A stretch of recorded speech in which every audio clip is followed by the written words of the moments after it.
তুমিনু, ও নবী মুহাম্মদ তুমি বলে দাও, লাম তুমিনু, তোমরা ঈমান আনো নাই, তোমরা মুমিন না, তোমরা ঈমান আনো নাই, লাম তুমিনু, তোমরা কিছুতেই ঈমান আনো নাই, ওয়ালাকিন কুলু আসলামনা, বরং তোমরা বলো যে আমরা আত্মসমর্পণ করলাম। মানে আত্মসমর্পণ সেটা ইচ্ছাতেও হতে পারে, অনিচ্ছাতেও হতে পারে। আল্লাহ রাব্বুল আলামিন বলছেন তোমরা বলো যে আমরা আত্মসমর্পণ করলাম। ওয়ালাম্মা ইয়াদখুলুল ঈমানু ফি কুলুবিকুম, তোমাদের হৃদয়ের মধ্যে, তোমাদের অন্তরের মধ্যে ঈমান প্রবেশ করে নাই, যার কারণে তোমরা বলতে পারবা না যে আমরা ঈমান আনলাম, কারণ ঈমান তোমাদের হৃদয়ের মধ্যে প্রবেশ করে নাই। এবার আল্লাহ রাব্বুল আলামিন নিজেই বলছেন তাহলে ঈমানটা কিভাবে হৃদয়ের মধ্যে প্রবেশ করতে পারে। আল্লাহ রাব্বুল আলামিন বলছেন ইন তুতিউল্লাহ ওয়া রাসূলাহ, যদি তোমরা কি করো, তুতিউল্লাহ ওয়া রাসূল, তোমরা আল্লাহর এবং তার রাসূলের আনুগত্য করো, ওয়ালা ইয়ালিকুম ফি আমালিকুম শাইআ, তাহলে তিনি তোমাদের আমলের কোনো কিছুই কি কমিয়ে দিবেন না, কোন আমলই তোমাদেরকে কমিয়ে দিবেন না। ইন্নাল্লাহা গফুরুর রহিম, নিশ্চয়ই তিনি শুধুমাত্র দয়াশীল নয়, পরম দয়াশীল, ক্ষমা করণীয়ওয়ালা। আল্লাহ রাব্বুল আলামিন এই আয়াতের মধ্যে কি বুঝালেন, যে ঈমানকে যদি পূর্ণতা দান করতে হয়, ঈমান যদি পূর্ণতা পেতে হয়, তাহলে আনুগত্য করতে হবে কার? আল্লাহর এবং তার রাসূলের। আজকে আমাদের মধ্যে তো ঈমান নেই। ঈমান যদি থাকতো, তাহলে বাস্তবতা হচ্ছে এমন যে আমাদের দেশের মাটিতে এখন যদি কারো নেতার বিরুদ্ধে কথা বলা হয়, গোটা দেশ উত্তাল হয়ে যায়। নেত্রীর বিরুদ্ধে কথা বললে থাকার জায়গা হয় জেলখানা। আমার বাবার বিরুদ্ধে কথা বললে আমার কষ্ট লাগে। আমার দলের নেতার বিরুদ্ধে কথা বলে 1 মিনিট টিকা যায় না, কিন্তু মুসলমানের দেশে, ঈমানদারদের দেশে আল্লাহর বিরুদ্ধে কটূক্তি করে, নবীর বিরুদ্ধে কটূক্তি করে, কোরআনকে নিয়ে কটূক্তি করে, সে রাষ্ট্রীয়ভাবে নিরাপত্তা পায়। আল্লাহর বিরুদ্ধে কথা বলে, নবী সাল্লাল্লাহু আলাইহি সাল্লামের বিরুদ্ধে কথা বলে, কোরআনকে নিয়ে কটূক্তি করার কারণে সে রাষ্ট্রীয়ভাবে নিরাপত্তা পায়, যার বহু উদাহরণ আমরা ইতিপূর্বে দেখেছি এবং সাম্প্রতিক সময়েও সেই বাউল আবুল সরকারকে নিয়ে আমরা দেখতে পাচ্ছি। কিন্তু আমরা দেশের মানুষ, আমাদের কোনো খারাপ লাগছে না। গতকালকে রাষ্ট্রীয়ভাবে প্রধান উপদেষ্টা প্রেস সচিব ঘোষণা দিয়েছেন যে যারা বাউলদের বিরুদ্ধে আক্রমণ করেছে, হামলা করেছে, তাদেরকে সারাশি অভিযানের মাধ্যমে গ্রেপ্তার করার জোরালো আদেশ দেওয়া হয়েছে। অথচ এই প্রশাসন, এই সরকার যখন বাউল সহকারে এখন পর্যন্ত অসংখ্য বাউল আছে যারা কোরআনকে নিয়ে ব্যঙ্গ করেছে, যারা ইসলামকে নিয়ে ব্যঙ্গ করেছে, যারা রাসূল মুহাম্মদ সাল্লাল্লাহু আলাইহি সাল্লামকে নিয়ে ব্যঙ্গ করেছে, তাদের বিরুদ্ধে কোনো ঘোষণা এই প্রশাসন এখন পর্যন্ত দেয়নি, অথচ এটা মুসলমানের দেশ।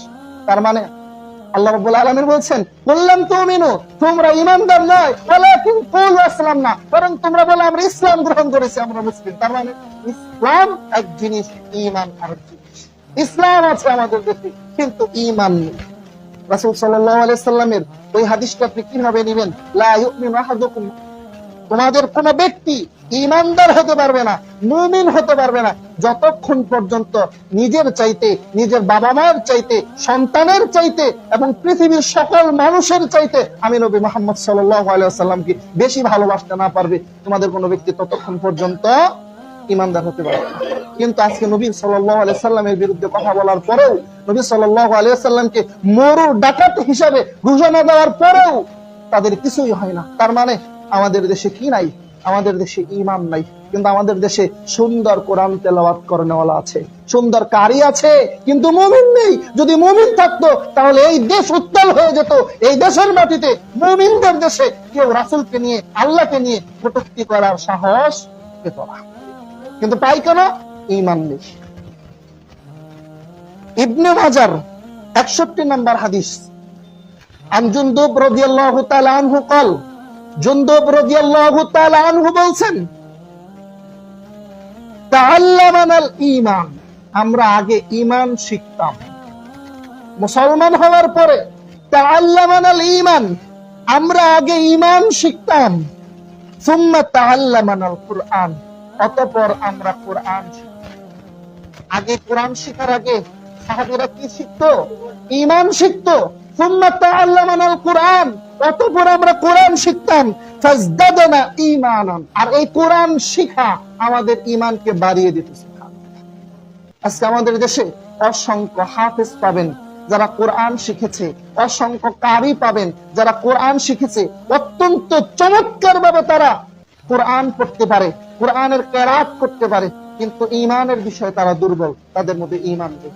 একটা ছেলে হিফজখানাতে লেখাপড়া করে, 15 বছর বয়স, এই ছেলেকে আপনি আপনার এই মণিপুরের মাদ্রাসাতে গিয়ে জিজ্ঞাসা করেন, বিভিন্ন মাদ্রাসা এইগুলোতে আছে, আপনি জিজ্ঞাসা করেন 15 পারা হিফজ করেছে। আচ্ছা, যে ব্যক্তি 15 পারা হিফজ করেছে সেই ব্যক্তি কি ঈমান শিখতে পারবে না? জিজ্ঞাসা করেন তাকে ঈমান কাকে বলে, ঈমান কাকে বলে দেখি, আপনি এখন যান। অথচ সাহাবীরা কি বলছেন? তাআল্লামানাল ঈমান, আমরা আগে ঈমান শিখতাম, সুম্মা তাআল্লামানাল কুরআন, অতঃপর আমরা কোরআন শিখতাম, সুম্মা যাদানা ঈমানান, আর এই কোরআন শিখাটা আমাদের আগের যে ঈমান ছিল এই ঈমানকে বাড়িয়ে দিত। আল্লাহ রাব্বুল আলামিন একই কথা বলছেন, ওয়া ইযা যুকিরাল্লাহু ওয়া ইযা ইন্নামাল মুমিনুনা আল্লাযীনা ইযা যুকিরাল্লাহু ওয়াজিলাত কুলুবুহুম ওয়া ইযা তুলিয়াত আলাইহিম ঈমানুহুম যাদাতুহুম ঈমানা ওয়া আলা রাব্বিহিম ইয়াতাওয়াক্কালুন। আল্লাহ রাব্বুল আলামিন এটাই বলছেন যে মুমিনদের সামনে যখন ওয়া ইযা তুলিয়াত আলাইহিম আয়াতু, মুমিনদের সামনে যখন তেলাওয়াত করা হয় আমার আয়াত, আমার আয়াতগুলোকে অর্থাৎ কোরআনের আয়াতগুলোকে যখন তেলাওয়াত করা হয়, যাদাতুহুম ঈমানা ওয়া আলা রাব্বিহিম ইয়াতাওয়াক্কালুন, আল্লাহ রাব্বুল আলামিন তাদের ঈমানকে বাড়িয়ে দেন এবং তারা ভরসা করে ঈমান বাড়ার কারণে স্বয়ং আল্লাহ রাব্বুল আলামিনের উপরে। তার মানে কোরআন শিখার চাইতে গুরুত্বপূর্ণ বিষয় হলো ঈমান শিখা। আমাদেরকে অনেকেই বলে যে তোমাদের তো কোরআনই সহি নাই, তোমরা কিসের দাওয়াতি কাজ করো। আমি তাদেরকে এই ইবনে মাজার 14 নম্বর হাদিসটা দিয়ে, আমি ইবনে মাজার 61 নম্বর হাদিসটা দিয়ে আমি তাদেরকে বলতে চাই, তোমার তো ঈমানই শুদ্ধ নেই, তুমি কিসের কারি? তোমার তো ঈমানই শুদ্ধ নেই, তুমি কিসের হাফেজ? তোমার তো ঈমানই শুদ্ধ নেই, তুমি কিসের আলেম? তোমার তো ঈমানই শুদ্ধ নেই, তুমি কিসের মুফতি? তোমার থেকে একজন রিকশাওয়ালা, একজন মুফতি, একজন মেথর অনেক ভালো, যে ঈমান পারে, যে ঈমান শিখতে পারে।